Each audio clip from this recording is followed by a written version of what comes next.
Good morning.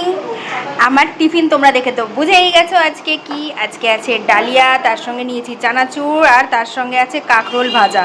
আমার মা বলছে তোর কত কি লাগে রে, মানে একটা টায়ের সঙ্গে কতগুলো টা লাগে।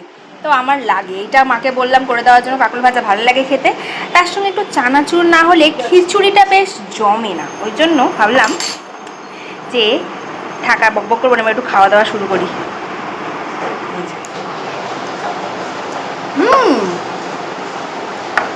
ডালিয়াটা অনেকদিন পরে খাচ্ছি,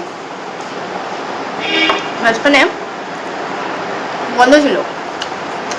আজকে হঠাৎ করে মা বললো কৌটো সরাতে সরাতে ডালিয়া দেখতে পেয়েছে, তাই মনে পড়ে যায় একটু ডালিয়া করা যায়।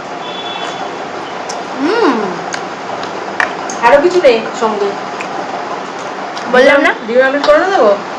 প্লিজ প্লিজ, আরো কিছু লাগে তোর? আরে ছোটো করে এনে দাও ডিমের চাদর। খেয়ে নি তারপরে যাচ্ছি। খেয়ে নি তারপরে। তোমাকে এত বড় এই এই যে এত বড় টা দিয়েছো কেন? এত বড় টা দিয়ে কি করবো বলো? আর মা মন দিয়ে খাচ্ছে। তোর বাবা বলছে আমি বাড়ি থাকলে করো না। তাহলে বাবা তুমি রেখে দাও। খাবে না, বলছে না খাবো না, রাত্রে এসে কত কিছু খাবো। সত্যি কথা মনে থাকে না। খাওয়া দাওয়া করে নিতে, তোমাদের সঙ্গে আর বকবক করবো না।